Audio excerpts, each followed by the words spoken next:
It's that time of the year when you're about to submit your master's application, and time again, I see candidates making these same mistakes in their SOPs and LORs. So, today I'm going to share 7 mistakes to avoid in your SOPs and LORs. Please check this video and make sure you're not making them in your applications for next fall. Let's get started.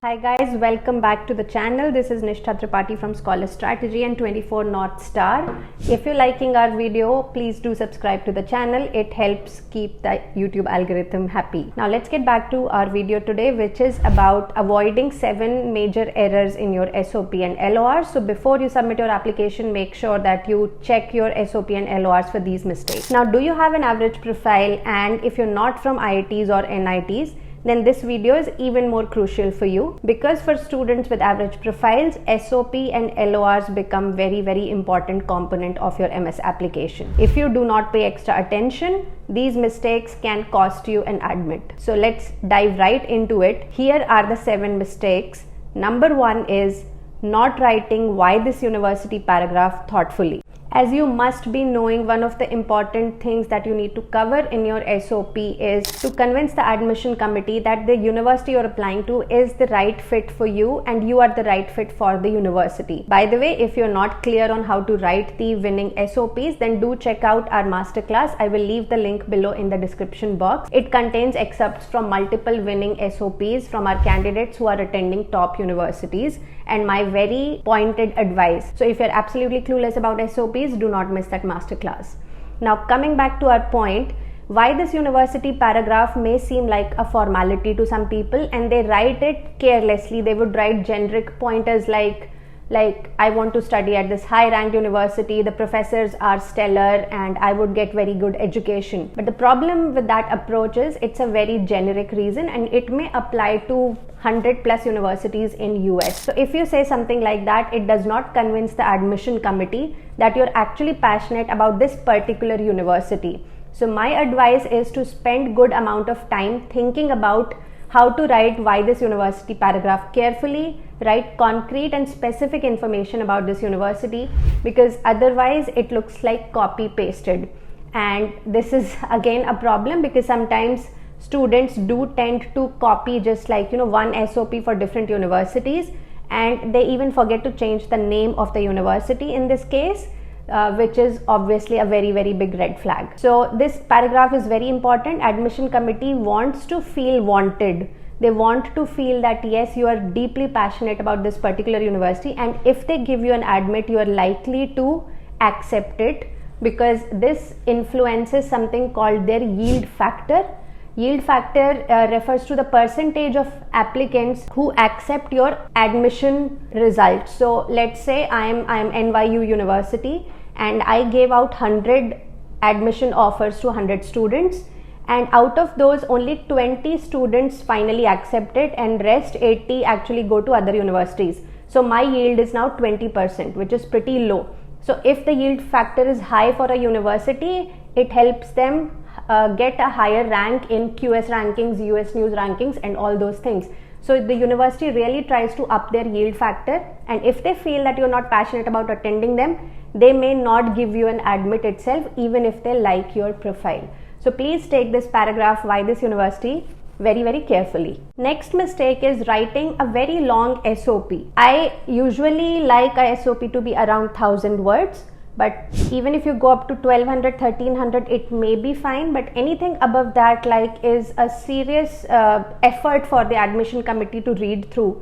And just like the fact that an admission committee person on an average may spend less than 10 minutes on your application, it's usually not a good idea to give them very long SOPs to read. This also shows that you did not spend enough time to refine your SOP and write only what is required. So some people tend to write the childhood stories, or they will start their story from class 6th or 7th onwards, which is absolutely an overkill and nobody's interested in that.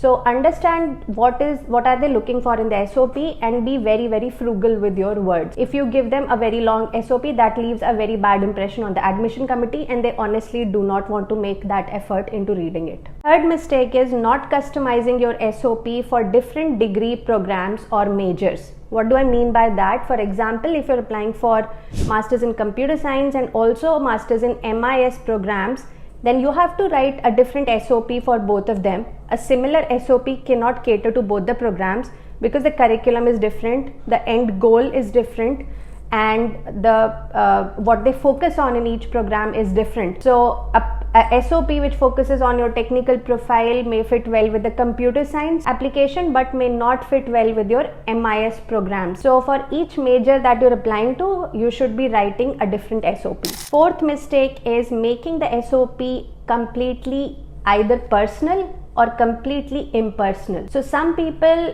like to write in a story format, and they write a lot about their whys, their motivation behind the study, and they focus entirely on their personal stories and do not touch upon the technical expertise areas. Now, as you're applying to STEM programs and assuming it is somewhat related to engineering for our audience here, then the SOP has to show your technical expertise as well. So if you're talking only about your soft motivations, your background, your history, etc., that may not convince the admission committee that you will be able to handle the academic workload, or will you succeed or thrive in this program, which is quite technical in nature. Remember, we are not applying to English major or literature programs, right? So more than your creativity or your writing expertise, what they want to see is that you are a good fit for this program and you will thrive in the course and the curriculum that is offered. And obviously the other side of this mistake is sometimes people write very just technical SOPs, which is just a description of their projects, which is like a verbose form of their resumes. And this is also not good, because remember, they can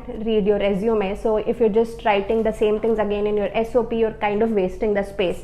What they instead want to see is the face behind this application. So it should have a good personality. Your personality should peek through. So an ideal SOP has a very good balance between your personal as well as technical competence. And if you do not get both of them right, the SOP may not look convincing to the admission committee. Those were the mistakes related to SOP. Now I'm going to cover what are some errors people make with their LORs. And here number 5 is choosing the wrong recommenders. Now I've seen people do this time and time again. They would think that they should take the LOR from a director of the engineering college or the MD or CXO level people in their companies. While it's very good to take LOR from someone higher up in the hierarchy because there's more credibility associated with them, it can also be a mistake, especially if you have not worked very closely with them. And given that they are overseeing so many students, they are not as likely to talk very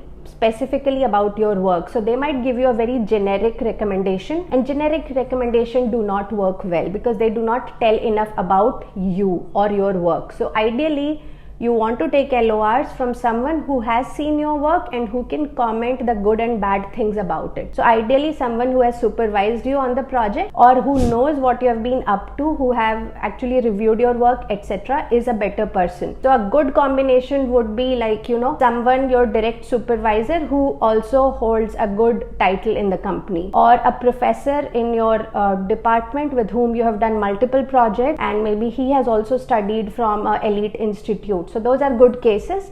I would prefer them more than the HODs or college directors or CTOs of the company if you do not know them well enough. So please take into consideration both those factors, that the person has to have a good title, but also they should be able to comment on your work. Next LOR mistake is over customizing the LOR for each university. Now, when we were talking about the SOP, I said that you must customize the SOP for each university, but here I'm saying that you should not customize the LOR for each university, and the reason is simple, because it's an external person who's uploading these documents, right? So your recommender has to upload the LORs, and if you tell them that, if you give them 10 different LORs and they have to figure out which LOR is to be uploaded for this particular university, there is more just chances of errors happening. Imagine them uploading the CMU LOR to Columbia's portal, right?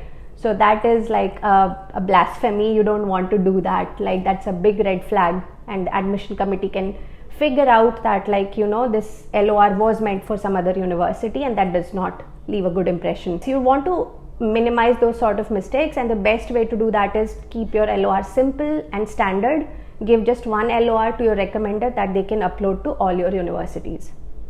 Last mistake is, and I've talked about this in another video also, but it is so important that I want to cover it again. Last mistake is not waiving off your right to view the LOR.